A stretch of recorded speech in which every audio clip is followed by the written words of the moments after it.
Assalamualaikum warahmatullahi wabarakatuh.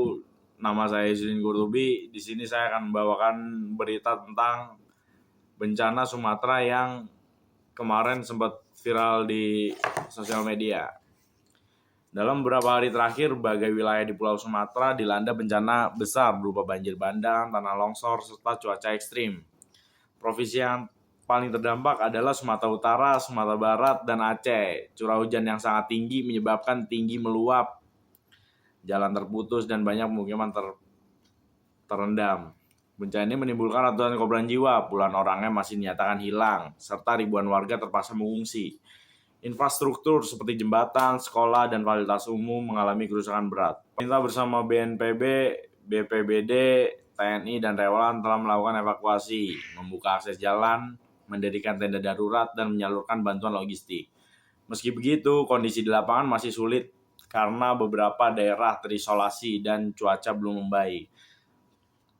Oke, kronologi bencana Sumatera yang kemarin tuh, bencana Sumatera bermulai ketika wilayah tersebut diguyur hujan deras tanpa henti selama beberapa hari. Curah hujan ekstrim dipengaruhi oleh gangguan cuaca regional dan meningkatkan potensi siklon yang terbentuk di Samudra Hindia. Akibatnya beberapa daerah mengalami banjir bandang, sungai meluap, dan tanah longsor. Tanah yang sudah jenuh air akhirnya tidak mampu menahan beban, sehingga longsor terjadi di lereng-lereng bukit dan pegunungan.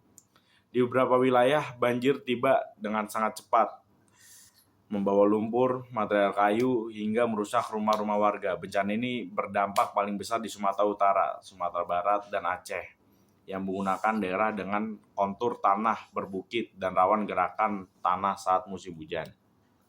Dan ada beberapa dampak di setiap provinsi Sumatera Utara. Di provinsi ini ratusan kejadian bencana tercatat dalam waktu singkat. Longsor menimbun jalan nasional, memutus akses antar kota, dan membuat beberapa wilayah. Ya, di sini ada beberapa provinsi yang paling terdampak.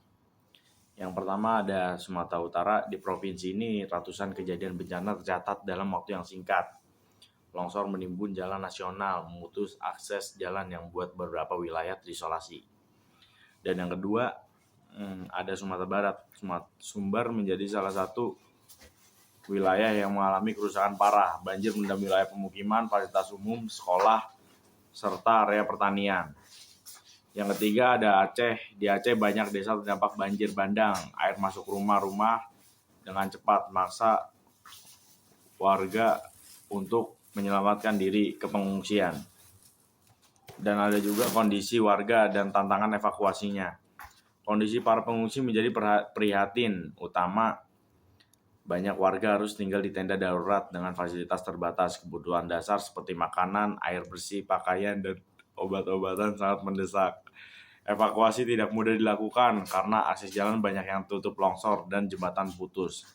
Di beberapa daerah, tim penyelamat harus menggunakan perahu, karet, atau berjalan kaki menyusuri medan berat untuk mencapai lokasi. Tim SAR, TNI, Polri, relawan, dan berbagai organisasi kemanusiaan bekerja siang dan malam untuk menyelamatkan korban, membuka akses jalan, dan menyalurkan bantuan logistik. Dan di sini juga ada upaya pemerintah dan lembaga terkait provinsi tersebut. Pemerintah pusat melalui BNPB telah menetapkan status dianggap tanggap darurat di beberapa wilayah. Tim gabungan dikerahkan untuk mempercepat evakuasi, menyediakan layanan kesehatan, dan memperbaiki infrastruktur yang rusak. Beberapa langkah yang dilakukan antara lain membuka jalur darurat di jalan-jalan tertimbun longsor, mengirim logistik seperti makanan instan, tenda, selimut, dan obat-obatan, menyediakan pos pengungsian dengan layanan kesehatan, menggunakan alat berat membersihkan material longsoran, mengirim tim medis khusus untuk menangani korban luka dan penyakit akibat banjir.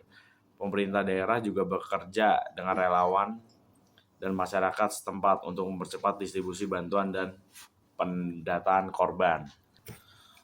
Oke, kesimpulan dari berita tersebut, bencana besar yang melanda Sumatera ini menjadi pengingat bahwa Indonesia merupakan negara yang rawan bencana. Kita perlu meningkatkan kesiapsiagaan, memperbaiki tata ruang menjadi kelestarian lingkungan, dan membangun sistem peringatan dini yang efektif.